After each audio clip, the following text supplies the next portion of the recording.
我感觉到有一个内在有一个能量，有一个气从这个进入身体，从一个虚空中进入身体，这个可能是一个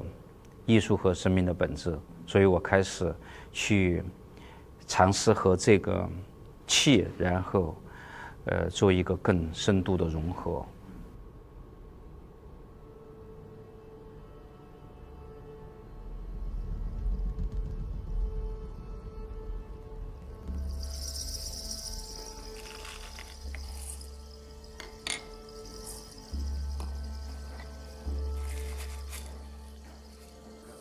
然后我开始想，我应该怎么样开始这个艺术家的生涯。当然，我从9岁开始啊，一直到大学毕业，都是画得很写实的，都是中国的这个艺术院校，统一的学习了这一套。但是我后来发现，这个艺术和生命不是学院里面教的这个东西。从2001年开始，到2004年，我画了这个蓝色的系列，是我蓝色的时期。这个时候，我用中国的这个，我已经扔掉了这个油画笔，用中国的毛笔来表达这种气，这生命的这种状态，形成我自己独特的风格。到2004年到2009年这6年，我进入了我的黑色时期，我进入我的这个内在的精神的更深处。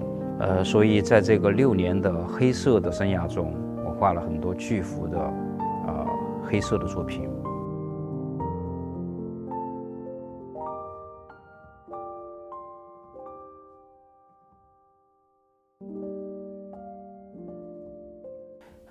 在2010年到2020年，我从内在，我从我的心灵中泛起一种光和温暖，所以因此我进入了我的红色的时期。在这10年中，我画了2个系列，一个是冥想的系列，还有一个是书法的书写的系列。这个系列主要表达我在现实生活中、现实世界中的一些各种感受。热爱、痛，以及被各种喜怒哀乐，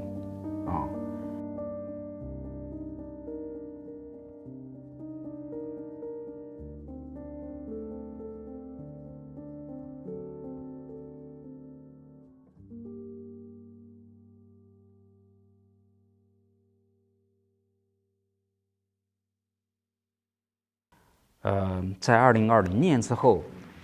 我觉得身体内在的这个红色消退了，我开始进入了一种白色的一种时期。白色是一个，它没有情绪，然后呢是一个更复杂的，像一团光一样的东西，所以我进入了这个白色的阶段。所以呢，这个20多年来，所以我一直在创作这个抽象的这个东西啊。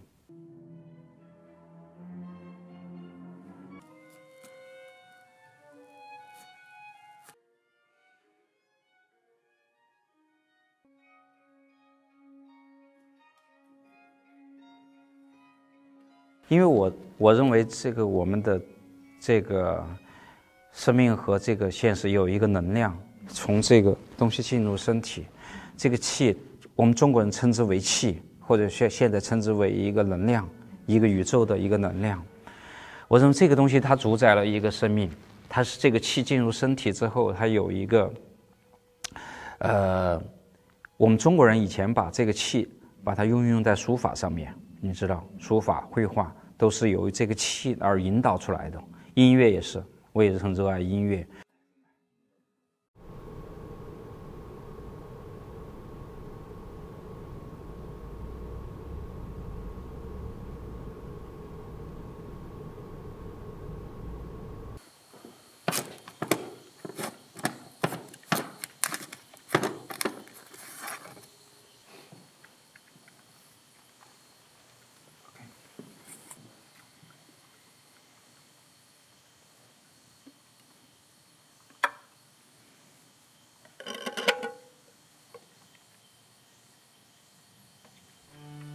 所以我觉得音乐也有某一种旋律啊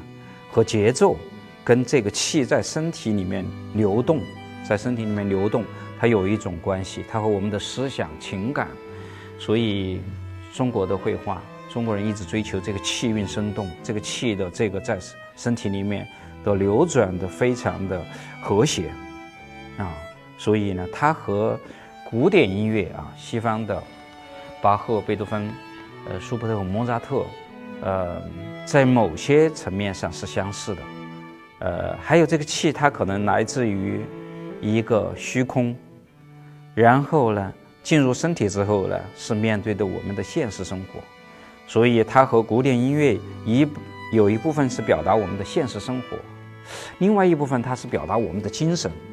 的一个更抽象的一个领域。所以呢，这个我也很喜欢音乐。还有西方世界认为这个世界的最基本的东西是一个数学的关系。你知道我们的音乐跟数学有很多关系啊。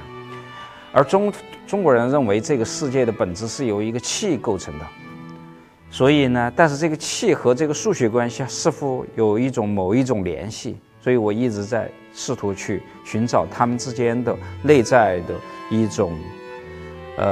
他们的相关联的一个东西。所以呢，这是我喜欢音乐的一个很重要的一个原因。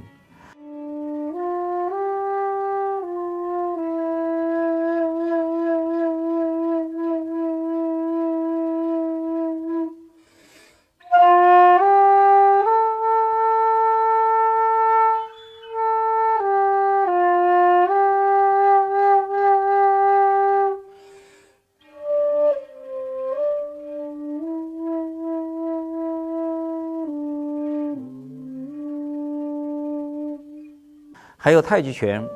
当然我们要，因为我的画都是从书法中来的，所以我要去从这个宇宙中去寻找这个气，让这个气要进入身体。所以我们不是在这里，应该是在这里啊。所以我们的那个移动，我们的绘画的这个笔触，它都是由这个气来带动的。因此太极拳它会把我们的所有的关节，你知道我们的手、我们的肘、我们的肩和我们的脊柱，以及我们的身体，我们每一个关节让它松开，然后由这个气来带动旋转。所以呢，这个对我的那个绘画，用这个大的毛笔来绘画是非常有帮助的。所以它是我的一个保证我的身体能够正常运转的一个方式。这也是我对身体管理或去感受这个气、这个能量的一个方式。所以我一直每天做这个太极拳。